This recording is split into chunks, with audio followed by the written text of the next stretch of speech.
राज्य का महाधिवक्ता advocate general of the state. संविधान अनुच्छेद 365 में राज्य के महाधिवक्ता की व्यवस्था की गई है। वह राज्य का सर्वोच्च कानून अधिकारी होता है। इस तरह वह भारत के महानवादी का अनुपूरक होता है। नियुक्ति एवं कार्यकाल। महाधिवक्ता की नियुक्ति राज्यपाल द्वारा होती है। उस व्यक्ति में उच्च न्यायालय का न्यायाधीश बनने की योग्यता होनी चाहिए। दूसरे शब्दों में उसे भारत का नागरिक होना चाहिए। उसे 10 वर्ष तक न्यायिक अधिकारी या उच्च न्यायालय में 10 वर्षों तक वकालत करने का अनुभव होना चाहिए। संविधान द्वारा महाधिवक्ता के कार्यकाल को निश्चित नहीं किया गया है। इसके अतिरिक्त संविधान में उसे हटाने की व्यवस्था का भी वर्णन नहीं किया गया है।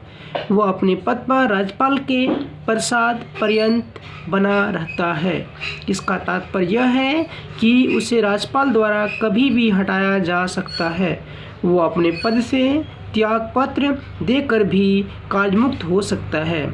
सामान्यतः वह त्यागपत्र तब देता है जब सरकार मंत्रिपरिषद त्यागपत्र देती है। एक बार फिर समझते हैं। सामान्यतः वो त्यागपत्र तब देता है जब सरकार अर्थात मंत्रिपरिषद त्यागपत्र देती है या पुनर्स्थापित होती है, क्योंकि उसकी नियुक्ति सरकार की सलाह पर होती है। संविधान में महाधिवक्ता के वेतन भत्तों को भी निश्चित नहीं किया गया है। उसके वेतन भत्तों का निर्धारण राज्यपाल द्वारा किया जाता है। कार्य एवं शक्तियाँ। राज्य में वह मुख्य कानूनी अधिकारी होता है। इस नाते महाधिवक्ता के निम्नलिखित कार्य हैं।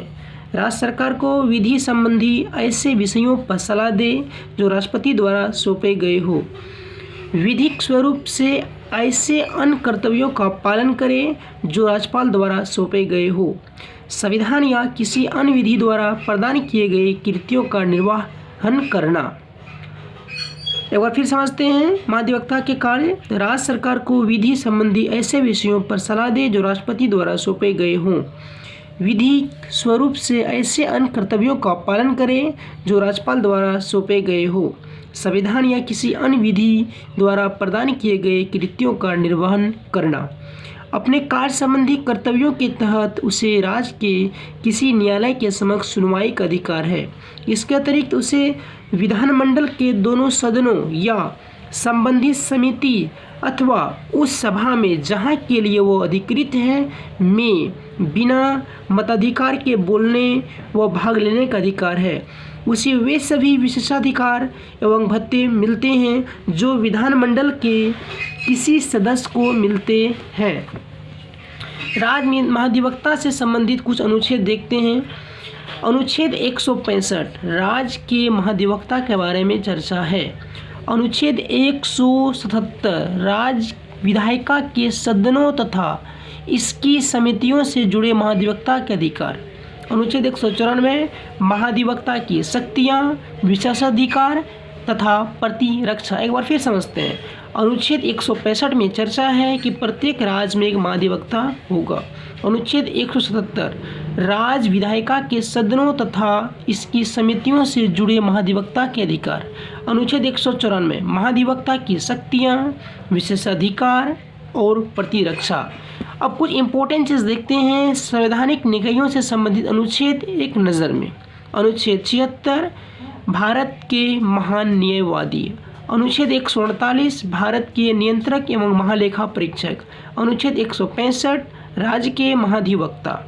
अनुच्छेद 243 आई राज्य वित्त आयोग। अनुच्छेद 243 के राज्य निर्वाचन आयोग। अनुच्छेद 243 जेड डी जिला योजना समिति। अनुच्छेद 243 जेड ई महानगरीय योजना समिति।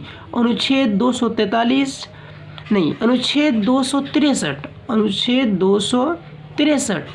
अंतर्राज्यीय परिषद। अनुच्छेद 280 वित्त आयोग। अनुच्छेद 307 अंतर्राज्यीय व्यापार एवं वाणिज्य आयोग। अनुच्छेद 315 संघ लोक सेवा आयोग एवं राज्य लोक सेवा आयोग। अनुच्छेद 324 निर्वाचन आयोग। अनुच्छेद 338 अनुसूचित जातियों के लिए राष्ट्रीय आयोग। अनुच्छेद 338 ए अनुसूचित जनजातियों के लिए राष्ट्रीय आयोग। अनुच्छेद 339 अनुसूचित क्षेत्र तथा अनुसूचित जनजाति के आयोग। अनुच्छेद 340 पिछड़ा वर्ग आयोग। अनुच्छेद 344 राजभाषा आयोग तथा संसद की राजभाषा समिति। अनुच्छेद 350 भाषाई अल्पसंख्यकों के लिए विशेष पदाधिकारी। संविधान के भाग 6 राज अध्याय 2 में निहित अनुच्छेद 165 में राज महाधिवक्ता के पद का उल्लेख है। यह एकमात्र अनुच्छेद है जिसमें इस पद की चर्चा है। न्यायिक पद की तात्पर्य राज की न्यायिक सेवा के तहत कोई पद। उच्चतम न्यायालय के विपरीत संविधान में एक नामी न्यायवादी को बतौर उच्च न्यायालय का महान्यायाधीश नियुक्त करने का कोई उपबंध नहीं है।